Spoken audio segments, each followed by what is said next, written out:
How's it going, my fellow creators? Today I want to talk about bokeh?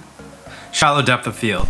Now, when it comes to shallow depth of field, it's best to always have a fast lens. Anything that's like f2.8 and below is going to really help you get that shallow depth of field, that blurry background. It also helps if you have a full frame camera, but I'm going to dedicate this video to all of us who don't have a full frame camera or fast lenses. We may just simply have a Canon M50 with the kit lens. Gosh, I really need to upgrade. So what do you do when you have a camera that crops your image and a lens that is not below 2.8? The first thing you might want to try is getting really close to your subject or your target.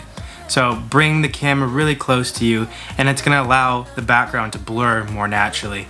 I'm not gonna get into the science behind it, but if you just bring your look, I'll show you. Watch, when I come a little bit closer, look how much the background blurs out. The next tip would be to simply just zoom in your lens. You see how it creates that shallow depth of field with the trees and the sun in the background. It really blurs the background out, and that's not using a really fast lens. This is just simply my kit lens. And that's it. I know this was a real quick tutorial, but I simply just wanted to show you guys that, you know, you don't always need a fast lens or a full frame camera to get those shots where it may look more cinematic with shallow depth of field. You can do it with just a kit lens. Now, obviously, if you're gonna get more professional with it, you're gonna wanna get a faster lens and, you know, eventually upgrade to more professional cameras, but you can work with what you have. You know, if this helped you at all, comment down below and let me know what kind of camera and lenses that you have that may help you get that shallow depth of field, or if you may simply have a smartphone.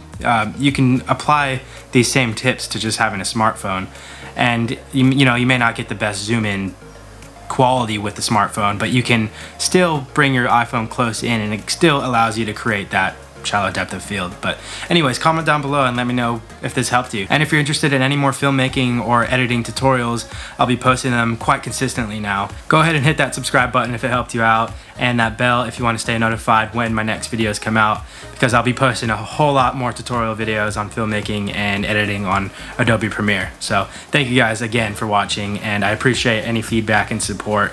And yeah, it really helps my channel. So thank you guys so much. Tune into the next one. See you guys.